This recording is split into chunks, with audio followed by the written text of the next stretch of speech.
প্যার হেঁটে যাচ্ছি। আসসালামু আলাইকুম। তো পরিশোনার সর্দির কারণে ও কথা বলতে পারছে না, প্রচণ্ড সর্দি লেগে গেছে তোমাদের পরিশোনার। তো পরিশোনা আজকে নতুন ব্যাগ কিনেছে, তো এই জন্য প্রাইভেটে নিয়ে যাচ্ছি। আর পরিশোনার খুব জ্বর, তোমরা সবাই দোয়া করবে ওর জন্য যেন তাড়াতাড়ি সুস্থ হয়ে যেতে পারে।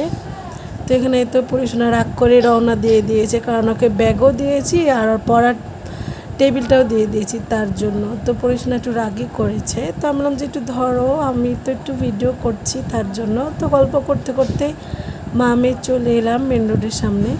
তো এই তো আমরা রিক্সাতে উঠে গেছি, আর ম্যাডামের বাড়ি আমাদের বাড়ি থেকে একটু দূরে।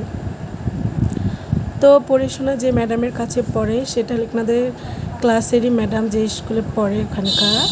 তো আমি ম্যাডামের কাছে দিয়েছি যেন ভালোভাবে পড়াশোনা করে।